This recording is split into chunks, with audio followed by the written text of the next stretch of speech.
عمر فاروق رضی الله عنه په ټوله شپه ګرځېد.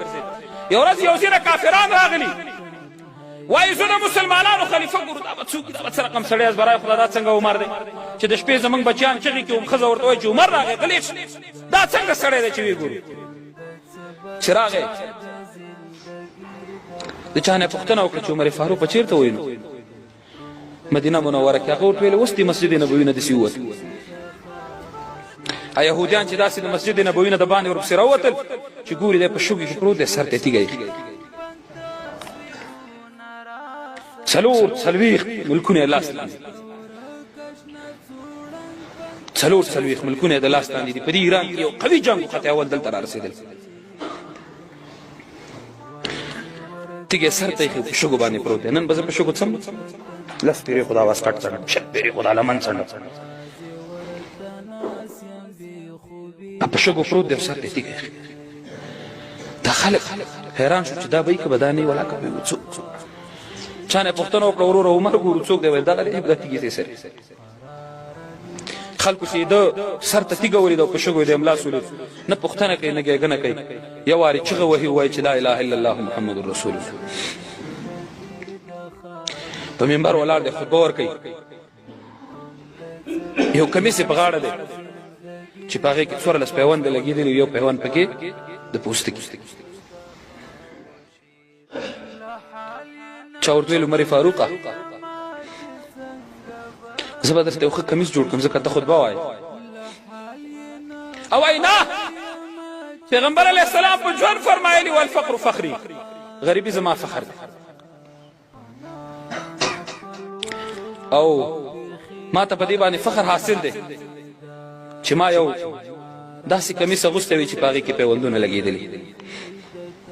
خلک خو هغه خلک دي،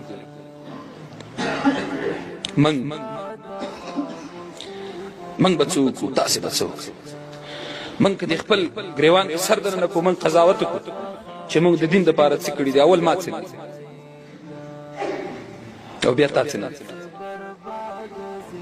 بیا بل څه نه دي کړي. لاړل هغه چا چې رضا د پاک سبحان کوله، او چا مالیاري چې د حضرت د ګلستان کوله. عمر فاروق رضی الله تعالی عنہ خلکو ته دا ثابتوي چې زه د مسلمانانو خلیفه یم، نه ځان پسې توره ګرځوم، نه ځان پسې باډي ګارډ ګرځوم، هېڅوک ځان پسې نه ګرځوم. او خلک به په دین باندې عمل کوي ځکه چې اسلام خو امن دی. سره او سپین په لاره خطا که څوک لا نه کوي.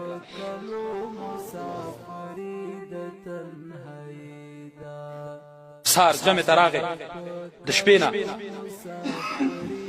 ظالم راغلی، په محراب کې ناست، توره په لاس، 40 صفه د مسلمانانو عمر فاروق رضی الله عنه پسې ولاړ دي. د سهار جمع ورکوي. د خلیفه بادشاه دا به جمع ورکوي. نن بادشاهان په مونځ نه پوهېږي، نن چې څونه اسلامي بادشاهان دي په اسلامي ملکونو کې په مونځ نه پوهېږي، په کلمه نه پوهېږي، په بسم الله الرحمن الرحیم نه پوهېږي. بسم الله الرحمن الرحیم دی به څه د مسلمانانو خلافت وکړو، دی به څه د مسلمانانو مشري وکړه، او دی به څه مسلمانان په ځان باندې راغونډ. عمر فاروق رضی الله عنه پسې 40 صفه مسلمانان ولاړ دي. دی چې کله په اول رکعت ودرېد، الحمد اخلاص کړه سورت فاتحه، تیاره په جماعت کې چې څنګه سورت شروع کړ، دا ظالم را پاڅېده او په عمر فاروق رضی الله عنه د تورې ګزار. فورا دی چې په ځان پوه شو چې ولوېد. عبدالرحمن ابن عوف رضی الله عنه او نور صحابه کرام ولاړ دي. فورا یو صحابي دغه په ځای مانځه ته وړاندې کېږي او نور صحابه دی په شا کوي. راځه خبرې د هغه چا کوه چې چا ووهه دی څه شو. هغه 40 مسلمانان نور په توره وواله او ځان ته یې د صفونو کې لاره وکړه، او کله چې د جومات اخري سر ته راورسېد ځان ته یې توره کېښوده او د پاسه پې څنډه خپل ظالم فیصله کړه. عمر فاروق رضی الله عنه یې کور ته راوړه.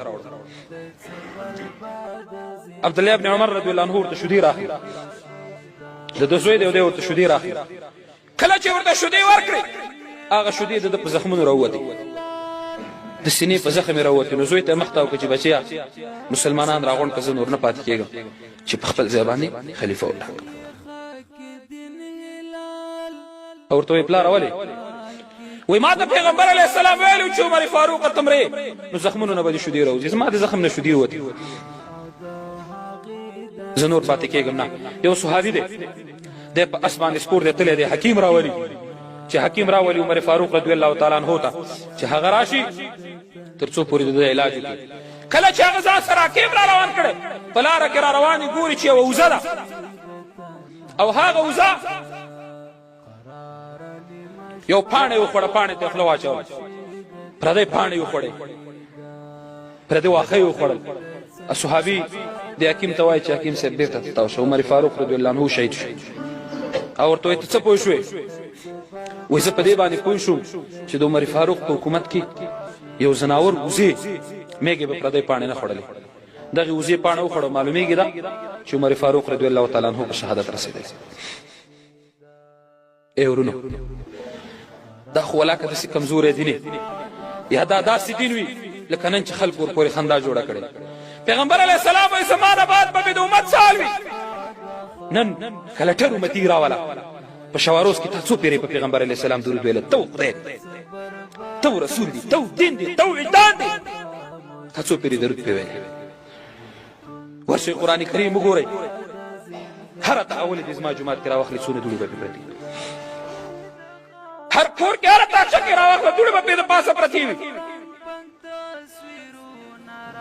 نه ته تلاوت کوي نه دې زوی تلاوت کوي نه دې ښځه تلاوت کوي نه دې لور تلاوت کوي نه دې ګور تلاوت کوي نه دې زوم تلاوت کوي په کور کې دې ښه چې په کور کې مې پیریان نه شي یعنې ورونو چې موږ دشتو ته وځو سار په سجده خدای ته کېږدو او وجاړو چغې وکولي وهو خدای زموږ توبه قبوله کړي دا څه چې موږ سره کېږي دا زموږ د اعمالو دا خو ولاکه داسې کمزوری دین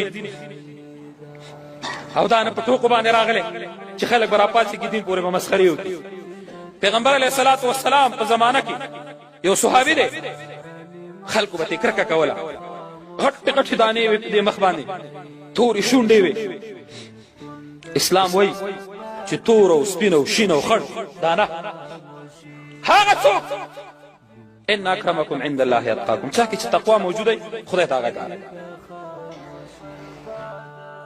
احمد محمود تور سپین قومدار بے قومه پیسې بے پیسې مالدار غیر مالدار بربند ملبس دا ټول ان اکرمکم عند الله اتقاکم خدای وایي ما ته تقوا معتبره ده چې چا کې تقوا موجوده زمونږ ځینې خلک هغه همدردي نه لري هغه کې همدردي موجوده نه